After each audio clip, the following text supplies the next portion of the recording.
Bismillahirrahmanirrahim. Assalamualaikum warahmatullahi wabarakatuh. Selamat datang kembali di channel saya, Dwi Hasto Prasojo. Bapak Ibu, kawan-kawan guru, apa kabar? Pada kesempatan ini saya akan menyampaikan kabar penting terkait banyaknya pertanyaan dari kawan-kawan, yaitu adakah tes P3K tahap ketiga ya? Kemudian bagaimana peluang kelulusan dan optimalisasi formasi. Sebelumnya bagi Bapak Ibu yang baru menemukan channel saya, silahkan klik subscribe, nyalakan loncengnya, agar Bapak Ibu tidak ketinggalan setiap informasi terbaru dari saya.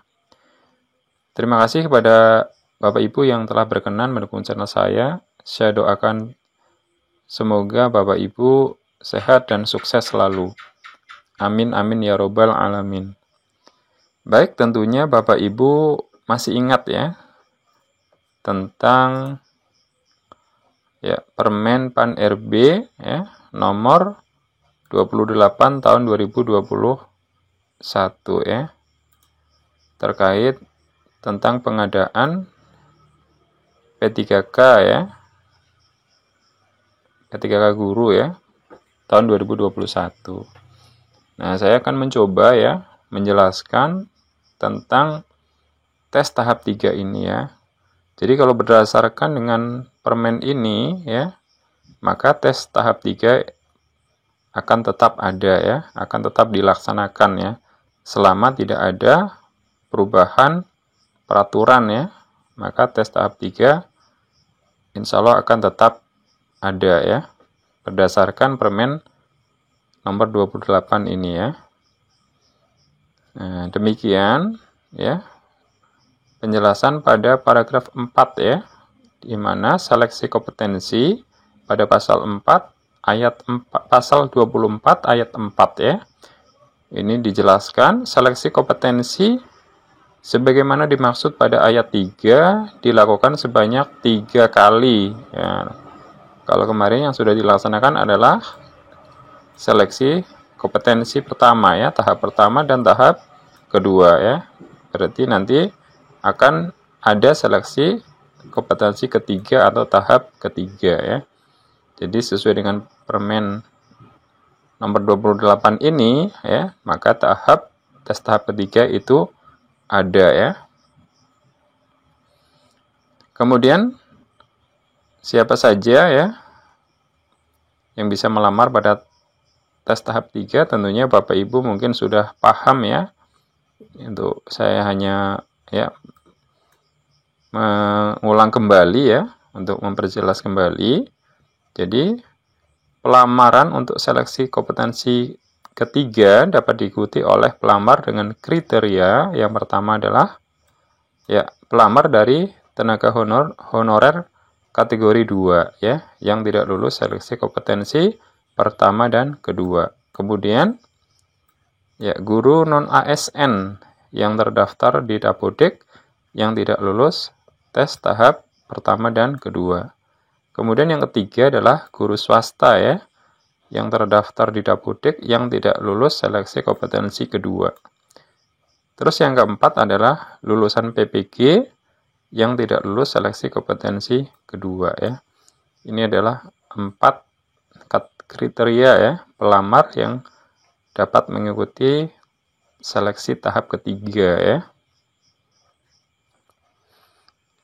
Kemudian untuk tes tahap ketiga nanti pelamar melakukan pemilihan kembali pada SSC ASN pemilihan formasi kembali pada SSC ASN Kemudian pelamar dapat memilih kebutuhan P3K di seluruh sekolah wilayah Indonesia yang belum terpenuhi pada seleksi kompetensi pertama dan kedua sesuai dengan sertifikat pendidik dan atau kualifikasi pendidikan pelamar Di sini disebutkan adalah seluruh sekolah wilayah Indonesia Nah, kalau disebutkan di sini adalah tidak membatasi apakah satu provinsi atau bisa keluar dari provinsi yang pertama ya. Tapi yang jelas ini agak bebas ya, sehingga nanti ya pelamar dari wilayah A itu bisa melamar ke wilayah B atau wilayah C yang memang masih ada formasi ya.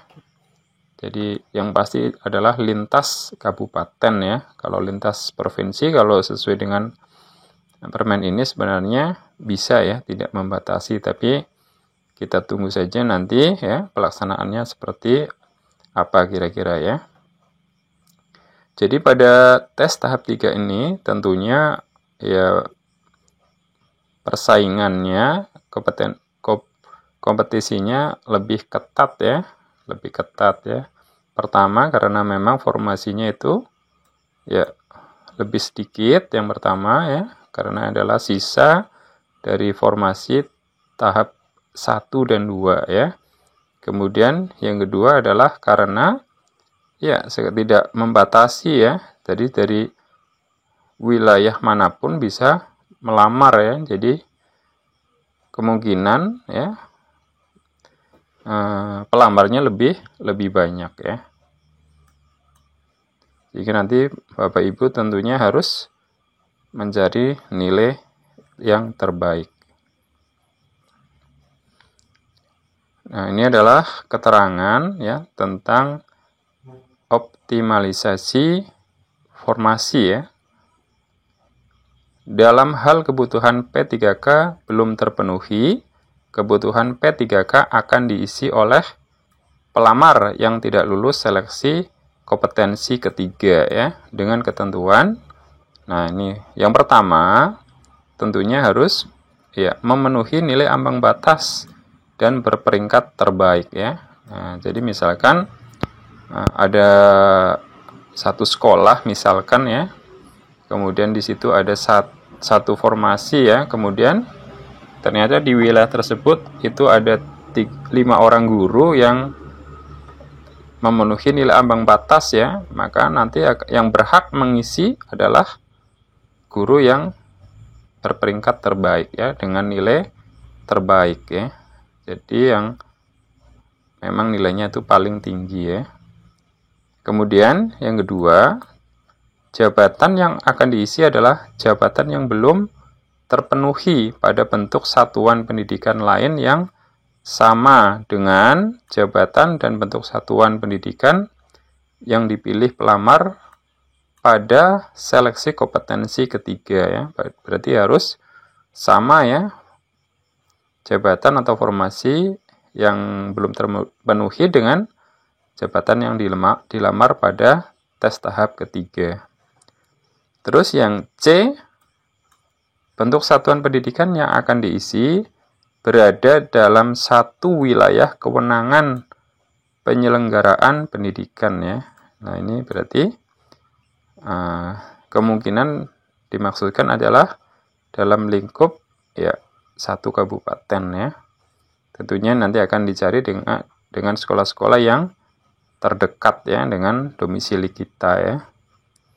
Jadi ini adalah optimalisasi yang akan dilaksanakan setelah tes tahap ketiga. Demikian ya informasi atau penjelasan yang bisa saya sampaikan. Semoga bermanfaat ya. Saya doakan bagi Bapak Ibu yang belum lulus tes tahap kedua ya bisa lulus pada tes tahap ketiga nanti. Terima kasih ya, sampai jumpa pada video saya selanjutnya. Wassalamualaikum warahmatullahi wabarakatuh.